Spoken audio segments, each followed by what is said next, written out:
Community radio ബെൻസിൽ ഇപ്പോൾ സുഗുനോ ഭവന്തു. അവതരണം പ്രിയ ആന്റണി. സാങ്കേതിക സഹായം ബോണി ജെ ബേസ്. നമസ്കാരം പ്രിയ ശ്രോതാക്കളെ, സുഗുനോ ഭവന്തുവിൻ്റെ മറ്റൊരു എപ്പിസോഡിലേക്ക് എല്ലാ മാന്യ ശ്രോതാക്കൾക്കും സ്വാഗതം. ഞാൻ ഹേന. അപ്പോൾ ഇന്ന് നമ്മോടൊപ്പം ഉള്ളത് പ്രിയപ്പെട്ട യോഗ ഗുരു പ്രിയ ആന്റണിയാണ്. അപ്പോൾ യോഗ ഗുരുവിനെ നമ്മുടെ ഈ ഒരു പരിപാടിയിലേക്ക് സ്വാഗതം ചെയ്യുകയാണ്. നമസ്കാരം. നമസ്കാരം. അപ്പോൾ ഇന്ന് നമ്മൾ ചർച്ച ചെയ്യുന്നത്, അതായത് സ്കൂളുകളൊക്കെ അടച്ചു, കുട്ടികളൊക്കെ വെക്കേഷൻ്റെ ത്രില്ലിൽ ഇങ്ങനെ നിൽക്കുകയാണ്. ഈ ഒരു സമയത്ത് കുട്ടികൾക്ക് വെക്കേഷൻ ടൈമിൽ അവരുടെ ആരോഗ്യ പരിചരണത്തിന് അവർക്കായി നൽകാൻ കഴിയുന്ന യോഗ പരിശീലനങ്ങളെക്കുറിച്ചാണ് നമ്മളിന്ന് പറയാൻ പോകുന്നത്.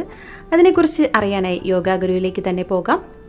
സാധാരണ വെക്കേഷൻ അല്ലാത്ത സമയത്തൊക്കെ പല മാതാപിതാക്കളും പറയുന്ന ഒരു ആശങ്കയാണ്, കുട്ടികൾക്ക് യോഗ വേണമെന്ന് ഞങ്ങൾക്കറിയാം, അല്ലെങ്കിൽ യോഗ പരിശീലിക്കുന്നതിൻ്റെ ഗുണങ്ങളൊക്കെ അറിയാം, പക്ഷേ പഠിത്തത്തിൻ്റെ അല്ലെങ്കിൽ ട്യൂഷന് പോകുന്നതിൻ്റെയും മറ്റ് പല ഉത്തരവാദിത്തങ്ങളും മുന്നോട്ട് കൊണ്ടുപോകുന്നതുകൊണ്ട് കുറേയേറെ കുട്ടികൾക്കെങ്കിലും സമയം കിട്ടാതെ പോകുന്നു യോഗ പരിശീലനത്തിന്. തീർച്ചയായിട്ടും ഈ ഒരു സമയം ശരിക്കും നമുക്ക് പരമാവധി പ്രയോജനപ്പെടുത്തുക തന്നെ ചെയ്യുന്നതായിരിക്കും നല്ലത്. കാരണം ഈ ഒരു 2 മാസം വെക്കേഷൻ ടൈമിൽ നിങ്ങൾ കുട്ടികളെ യോഗ പരിശീലനത്തിന് സമയം കണ്ടെത്തുകയാണെങ്കിൽ അത്യാവശ്യം കാര്യങ്ങളൊക്കെ പഠിച്ച് വയ്ക്കാനുള്ളൊരു സമയമുണ്ട്. അതിനുശേഷം ഒരുപക്ഷെ സ്ഥിരമായിട്ടുള്ളൊരു റെഗുലർ ക്ലാസ്സിന് പോകാൻ സാധ്യമല്ലെങ്കിൽ വീട്ടിലെങ്കിലും ഒരു 3/4 മണിക്കൂറോ അല്ലെങ്കിൽ അരമണിക്കൂറോ എങ്കിലും യോഗ പരിശീലനം എന്തൊക്കെ ചെയ്യണം, എങ്ങനെയൊക്കെ ചെയ്യണം എന്നതിനെക്കുറിച്ച് ഒരു പരിജ്ഞാനം അവർക്ക് ലഭിക്കും. ഞാനിത് പറയുന്നത് ശരീരത്തിൻ്റെയും മനസ്സിൻ്റെയും തലത്തിൽ നിന്നുകൊണ്ടാണ്. ഒരുപക്ഷെ മാതാപിതാക്കൾ തിരിച്ചറിയാതെ പോകുന്ന കുറച്ച് കാര്യങ്ങളുണ്ട്. ഇന്നത്തെ കുട്ടികൾ പണ്ടത്തെ കാലഘട്ടത്തെ അപേക്ഷിച്ച് പലതരത്തിലുള്ള മാനസിക സമ്മർദ്ദങ്ങൾ അനുഭവിക്കുന്നുണ്ട്. പല കുട്ടികളും അത് എങ്ങനെ പറയണം, അല്ലെങ്കിൽ ഏത് രീതിയിൽ അവരനുഭവിക്കുന്ന മാനസിക സമ്മർദ്ദം, അല്ലെങ്കിൽ പല കുട്ടികൾക്കും എങ്ങനെ ഈ മാനസിക സമ്മർദ്ദം കൈകാര്യം ചെയ്യണം, അല്ലെങ്കിൽ അതിനെ ശരിയായ രീതിയിലൊരു ഡീടോക്സിഫിക്കേഷൻ എങ്ങനെ കൊടുക്കണമെന്ന് പലർക്കും അറിയില്ല. അപ്പോൾ അത് അടിച്ചമർത്തപ്പെട്ട പല വികാരങ്ങളും വിചാരങ്ങളും അവർക്ക് ഉള്ളിലേക്ക് വരുമ്പോൾ അത് അവരുടെ സ്വഭാവത്തെ വളരെ ദോഷകരമായി ബാധിക്കും, അവരുടെ ആരോഗ്യത്തെ ദോഷകരമായി ബാധിക്കും. ചില കുട്ടികളെ കാണിക്കുന്ന പല സിംറ്റംസും ഉണ്ട്. ചില കുട്ടികൾ വളരെ മൂഡ് ഓഫ് ആയിട്ട് കാണാറുണ്ട്. പലതരത്തിലുള്ള സ്ട്രെസ്സ് അവരനുഭവിക്കുമ്പോൾ പലതരത്തിലാണ് കുട്ടികൾ റെസ്പോണ്ട് ചെയ്യുന്നത്. ചില സമയത്ത് കുട്ടികൾ സാധാരണ അവർ ചെയ്യുന്ന അല്ലെങ്കിൽ അവർക്കിഷ്ടമുള്ള കാര്യങ്ങളിൽ നിന്നൊക്കെ ഒന്ന് പിന്തിരിഞ്ഞു പോകാറുണ്ട്. അമിതമായ ഉത്കണ്ഠ പ്രകടിപ്പിക്കാറുണ്ട്. പലപ്പോഴും പരാതികൾ പറയാറുണ്ട്. ഇതെല്ലാം അവർക്ക് പോലും അറിയാത്ത ചില കാര്യങ്ങൾ അവർ നമ്മളെ മനസ്സിലാക്കാൻ ശ്രമിക്കുകയാണ്. നമ്മൾ ഈ തിരിച്ചറിവുകളാണ് ആ കുട്ടികൾക്ക് വേണ്ടത്. ഈ തിരിച്ചറിവുകളാണ് മാതാപിതാക്കൾക്ക് വേണ്ടത്. ചില കുട്ടികൾ കൂടെ പേടിയാകുന്നു എന്ന് പറയും, പല കാര്യങ്ങളോടും പേടിയാകുന്നു എന്ന് പറയും. അവരുടെ ഭക്ഷണ രീതിയിൽ മാറ്റങ്ങൾ സംഭവിക്കും, അവരുടെ സ്ലീപ്പിംഗ് പാറ്റേൺസിൽ മാറ്റങ്ങൾ സംഭവിക്കും. ചില കുട്ടികൾ അകാരണമായി കരയാറുണ്ട്. ചില കുട്ടികൾ അഗ്രഷൻ കാണിക്കാറുണ്ട്, എപ്പോഴും ദേഷ്യപ്പെടുന്ന സ്വഭാവം, എപ്പോഴും ഒരു കോപ സ്വഭാവം, ഇങ്ങനെയൊക്കെ പല കുട്ടികളും പ്രകടിപ്പിക്കാറുണ്ട്. മാതാപിതാക്കൾ ഒരു പ്രോബ്ലം വരുമ്പം നിങ്ങൾ പെട്ടെന്നൊരു കൗൺസിലിങ്ങിന് കൊണ്ടുപോവുക, അല്ലെങ്കിൽ പെട്ടെന്നൊരു പരിഹാര മാർഗത്തിന് എന്തെങ്കിലും ചെറിയ പൊടിക്കൈകൾ ചെയ്യുന്നതിനേക്കാൾ എത്രയോ നല്ല കാര്യമാണ് സ്ഥിരമായിട്ട് ഒരു യോഗ പരിശീലനം ഉണ്ടെങ്കിൽ തീർച്ചയായിട്ടും നിങ്ങളുടെ കുട്ടികളുടെ ബുദ്ധിവികാസത്തിനും അവരുടെ സ്വഭാവ രൂപീകരണത്തിനും അവരുടെ കാഴ്ചപ്പാടുകൾക്കും ആകെ മൊത്തം അവരുടെ ഒരു ഉന്നമനത്തിന്, അത് പഠിത്തത്തിലായിക്കോട്ടെ പാഠ്യേതര കാര്യങ്ങളിലായിക്കോട്ടെ, എല്ലാത്തിനും അവർക്കൊരു സ്വഭാവത്തിലൊരു പക്വതയും ഒരു ദിശാബോധവും ഒക്കെ തോന്നുന്ന ഒരു കുട്ടിയായി വളർന്നു കൊണ്ടുപോകാൻ തീർച്ചയായിട്ടും മാതാപിതാക്കൾ ഇത്തരം സപ്പോർട്ട് സിസ്റ്റംസ് അവർക്ക് കൊടുത്തു തന്നെ പോവുക. അപ്പോൾ കുട്ടികൾക്ക് യോഗ ചെയ്യുന്നതിലൂടെ എന്തൊക്കെ ഗുണങ്ങളാണ് ഉണ്ടാകുന്നത്? ഞാൻ പറയും, ഏറെക്കുറെ കുട്ടികളെങ്കിലും പഠനം തുടങ്ങിക്കഴിഞ്ഞാൽ ഒരു പ്രഷർ കുക്കർ അവസ്ഥയിലാണ്. യോഗ സ്ഥിരമായിട്ട് ചെയ്യുന്നത് വഴി കുട്ടികൾക്ക് അവരുടെ മാനസിക തലത്തിലും ശാരീരിക തലത്തിലും വൈകാരിക തലത്തിലും ഒരുപാട് മാറ്റങ്ങൾ ഉണ്ടാകാറുണ്ട്. പ്രധാനമായിട്ടും അവരുടെ ശരീരത്തെക്കുറിച്ചും അവരുടെ മനസ്സിനെക്കുറിച്ചും അവരുടെ ശ്വാസ രീതിയെക്കുറിച്ചുമൊക്കെ അവർ കുറേ കൂടെ ബോധവാന്മാരാകും. പല കുട്ടികളുടെയും അറ്റൻഷൻ സ്പാൻ, കോൺസെൻട്രേഷൻ ലെവല് കുറവാണെന്ന് പല മാതാപിതാക്കളും പറയാറുണ്ട്. ഈ ഒരു പ്രശ്നത്തിന് ഏറ്റവും ഫലപ്രദമായ ഒരു മാർഗം യോഗ തന്നെയാണ്. കാരണം സ്ഥിരമായിട്ട് യോഗ ചെയ്യുന്ന കുട്ടികളുടെ മെമ്മറിയും കോൺസെൻട്രേഷനും ഏകാഗ്രതയും ഒക്കെ 10 മടങ്ങ് വർദ്ധിച്ചതായിട്ട് പഠനങ്ങൾ തെളിയിച്ചു വച്ചിരിക്കുന്ന കാര്യമാണ്. അതുമാത്രമല്ല, കുട്ടികളുടെ ക്രിയാത്മകത അത് വർദ്ധിപ്പിക്കാൻ ഏറ്റവും ഫലപ്രദമായ മാർഗം യോഗ പരിശീലനമാണ്. അതുമാത്രമല്ല, കുട്ടികളിൽ കാണുന്ന ക്ഷീണം, വിളർച്ച ഇതൊക്കെ കുറയ്ക്കാനായിട്ട് യോഗ നമ്മളെ സഹായിക്കും. പൊതുവേ കുട്ടികളിൽ എനർജി ലെവൽ മുതിർന്നവരെക്കാളും കൂടുതൽ തന്നെയാണ്. എന്നാൽ പോലും പല കാരണങ്ങൾ കൊണ്ടും, അത് ശാരീരിക തലത്തിലും മാനസിക തലത്തിലുമൊക്കെ പല കാരണങ്ങൾ കൊണ്ടും ചില കുട്ടികൾക്കെങ്കിലും ഈ എനർജി കുറവ് കാണിക്കാറുണ്ട്. ഈ ഒരു പ്രശ്നത്തിന് ഏറ്റവും നല്ലൊരു മാർഗം സ്ഥിരമായിട്ട് യോഗ പരിശീലിക്കുന്നവരിലൂടെ കുറേ കൂടെ എനർജറ്റിക് ആയിട്ടും അവരുടെ കാര്യങ്ങളെല്ലാം കുറേ കൂടെ ഉത്സാഹത്തോടെയും ഉന്മേഷത്തോടെയും ചെയ്യുവാൻ അവർക്ക് സാധിക്കും. മറ്റൊരു പ്രധാനപ്പെട്ട കാര്യം, മാനസിക തലത്തിൽ ചില കുട്ടികൾ പല കാരണങ്ങൾ കൊണ്ടാവാം, പേടി, ഉള്ളിലെ സങ്കോചം, മറ്റു കുട്ടികളോടുള്ള അസൂയ, അങ്ങനെയുള്ള പല പ്രശ്നങ്ങളും മനസ്സിലേക്ക് കടന്നു വരാറുണ്ട്. ഇത്തരം പ്രശ്നങ്ങളിലൊക്കെ കുറേ കൂടെ വിശാലമായൊരു കാഴ്ചപ്പാടിലേക്കും അതുമാത്രമല്ല അവരുടെ മനസ്സിനെ കുറേ കൂടെ ശാന്തതയിലേക്ക് നയിക്കാനും യോഗ, പ്രാണായാമം പോലെയുള്ള പരിശീലനങ്ങൾ വളരെയധികം ഫലം ചെയ്യുന്നതാണ്. ചില കുട്ടികൾക്ക് പലതരത്തിലുള്ള ആരോഗ്യ പ്രശ്നങ്ങളുണ്ട്. ഒരു ഉദാഹരണം പറയുകയാണെങ്കിൽ, കുട്ടികൾക്ക് ആസ്മ, വീസിങ്, അലർജിയുടെ പ്രശ്നങ്ങളൊക്കെ കുറേയേറെ കാണാറുണ്ട്. അത് ഹെറിഡിറ്ററി ആയിട്ട് വരുന്നതുണ്ട്. ഇപ്പോഴത്തെ ഈ ഒരു സാഹചര്യത്തിൽ വളരെയധികം കൂടുതലായിട്ട് പല കുട്ടികളിലും കണ്ടുവരുന്നുണ്ട്.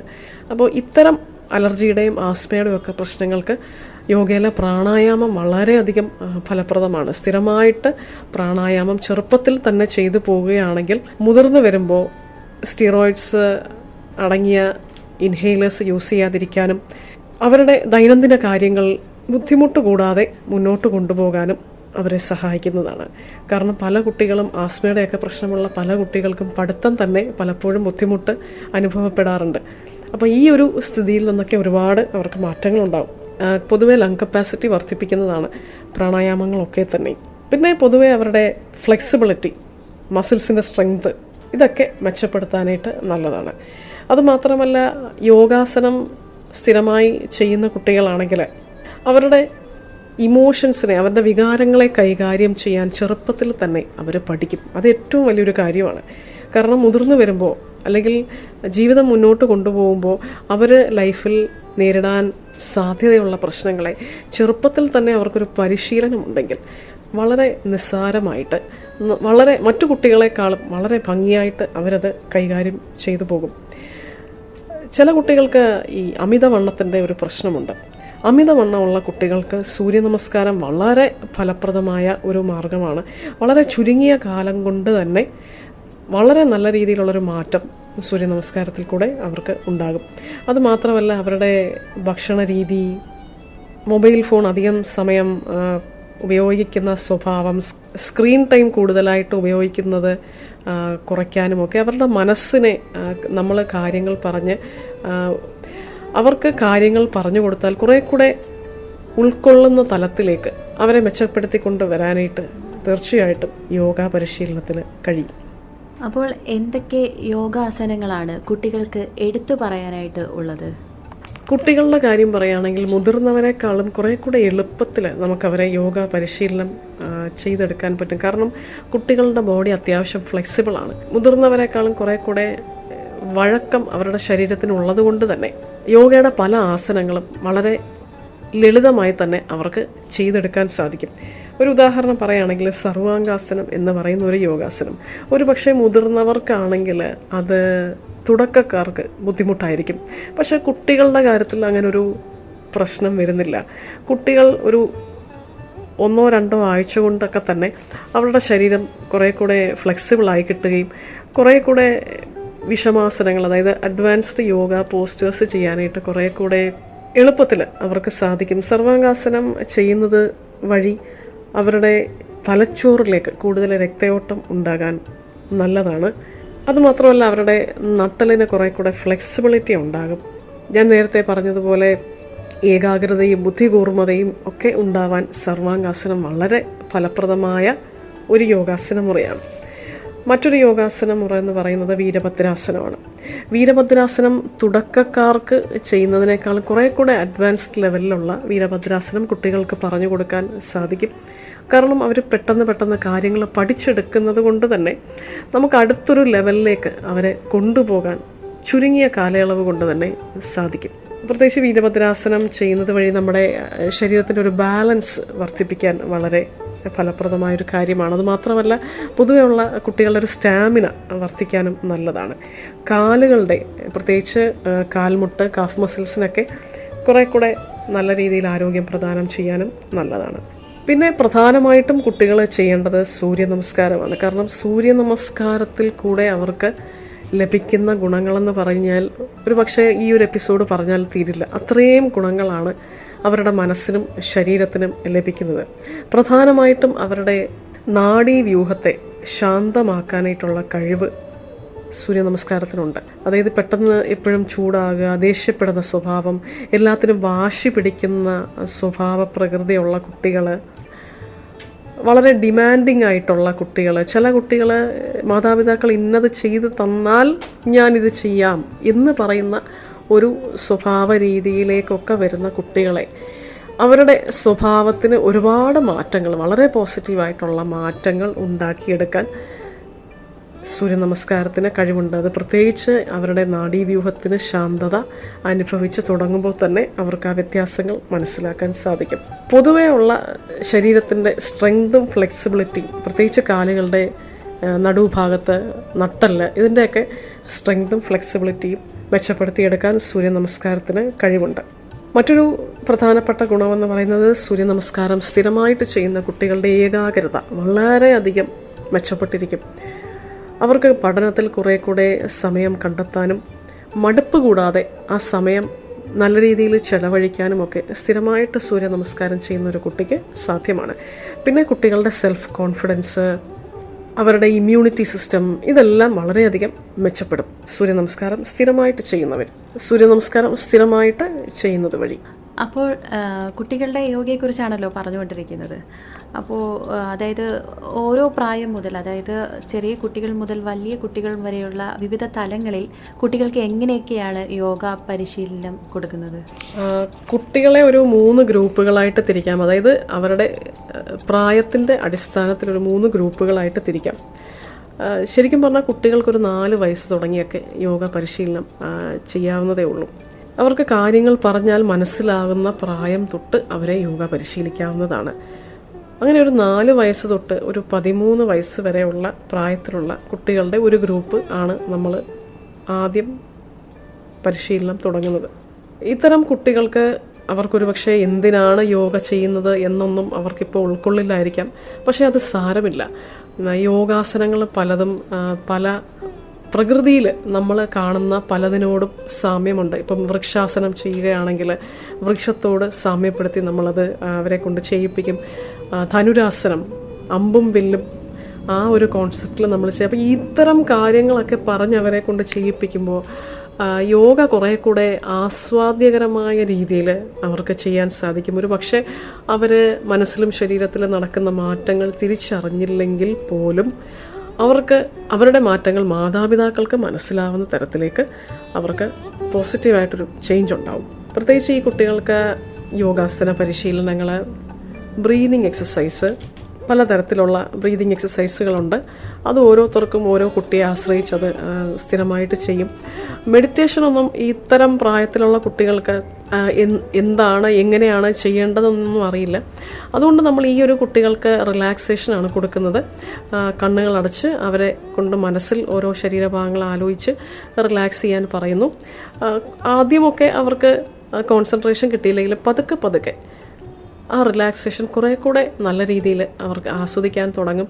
യോഗ പരിശീലനത്തിലൊടുവിൽ ഈ റിലാക്സേഷനും കൂടെ കഴിയുമ്പോൾ വന്നതിലും എനർജറ്റിക്കായിട്ട് ഈ കുട്ടികൾ തിരിച്ചു പോകുന്നതായിട്ട് നമ്മൾ കാണാറുണ്ട്. അടുത്ത ഒരു പ്രായമെന്ന് പറയുന്നത് 13 വയസ്സിനും 17 വയസ്സിനും ഇടയിലുള്ള ഒരു പ്രായം ആണ്.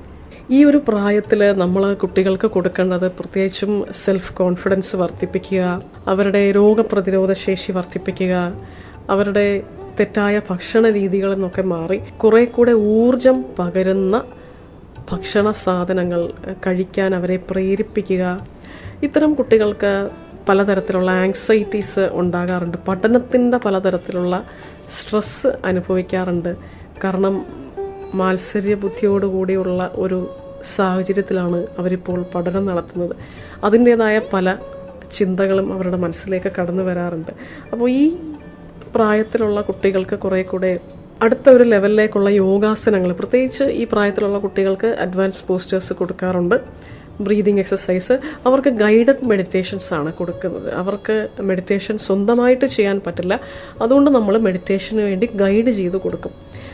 അവരുടെ ശരീരത്തെ റിലാക്സ് ചെയ്യിപ്പിച്ചുകൊണ്ട് തന്നെ ഗൈഡഡ് മെഡിറ്റേഷൻസ് കൊടുക്കും. അത് സ്ഥിരമായിട്ട് ചെയ്യുകയാണെങ്കിൽ ആ കുട്ടികൾക്ക് പഠനത്തിലും പാഠ്യേതര വിഷയങ്ങളിലുമൊക്കെ കുറേ കൂടെ മെച്ചപ്പെട്ട രീതിയിൽ പെർഫോം ചെയ്യാൻ പറ്റുന്നുണ്ട് എന്നവർക്ക് തന്നെ ബോധ്യപ്പെടുന്ന രീതിയിൽ കാര്യങ്ങൾ മാറും. പിന്നുള്ളത് ടീനേജ് പ്രായത്തിലുള്ള കുട്ടികളാണ്. ടീനേജ് പ്രായത്തിലുള്ള കുട്ടികൾക്ക് നമ്മൾ കൊടുക്കുന്ന യോഗാസനങ്ങളും പ്രാണായാമങ്ങളും മെഡിറ്റേഷനുമെല്ലാം പ്രത്യേകിച്ച് അവർക്ക് എന്തെങ്കിലും പ്രശ്നങ്ങൾ പറയാനുണ്ടെങ്കിൽ ആ പ്രശ്നങ്ങളെ അടിസ്ഥാനമാക്കി നമ്മൾ കൊടുക്കും. അതല്ല എന്നുണ്ടെങ്കിൽ ജനറൽ വെൽബീയിങ് ആണ് അവരുദ്ദേശിക്കുന്നതെന്നുണ്ടെങ്കിൽ അതിനു വേണ്ടിയുള്ള യോഗാസനങ്ങൾ, പ്രാണായാമങ്ങൾ, മെഡിറ്റേഷൻസ് ഒക്കെ നമ്മൾ കൊടുക്കും. ഈ പ്രായത്തിലുള്ള കുട്ടികൾക്ക് കുറേ കൂടെ ദിശാബോധവും അവരുടെ ആങ്സൈറ്റീസും ഒക്കെ കുറയ്ക്കാൻ വേണ്ടിയുള്ള കാര്യങ്ങളാണ് കൊടുക്കാറുള്ളത്. പിന്നെ ഈ ഒരു പ്രായത്തിലുള്ള കുട്ടികൾക്ക് പലതരത്തിലുള്ള ഹോർമോണൽ ചേഞ്ചസ് ഉണ്ടാകുന്ന സമയമാണ്. അപ്പോൾ അതിനെ തരണം ചെയ്യാൻ വേണ്ടിയുള്ള യോഗാസനങ്ങൾ നമ്മൾ പ്രത്യേകം പറഞ്ഞു കൊടുക്കും. അങ്ങനെ ഒരു ശാസ്ത്രീയ അടിസ്ഥാനത്തിൽ തന്നെയാണ് ഇത്തരം പരിശീലനം നമ്മൾ ഈ കുട്ടികൾക്ക് കൊടുക്കുന്നത്. അതുവഴിയാണ് അവർക്ക് ആ മാറ്റവും പോസിറ്റീവായിട്ടുള്ള ചേഞ്ചസും ഒക്കെ പ്രകടമായിട്ട് നമുക്ക് കാണാൻ സാധിക്കുന്നത്.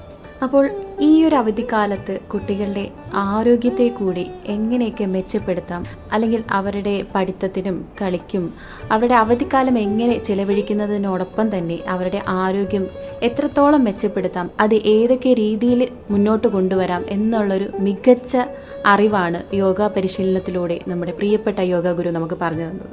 അപ്പോൾ ഇത് കേട്ടുകൊണ്ടിരിക്കുന്ന കുട്ടികളെല്ലാം യോഗ പരിശീലിക്കുക, ഈ ഒരു അവസരം പരമാവധി പ്രയോജനപ്പെടുത്തുക. അപ്പോൾ ഇത്രയും പറഞ്ഞുകൊണ്ട് ഇന്നത്തെ സുഖിനോ ഭവന്തു ഇവിടെ അവസാനിക്കുകയാണ്. അപ്പോൾ അടുത്ത ആഴ്ച യോഗയിലെ മറ്റൊരു വിശേഷവുമായി സുഖിനോ ഭവന്തു നിങ്ങളുടെ മുൻപിൽ എത്തുന്നതായിരിക്കും. നന്ദി, നമസ്കാരം.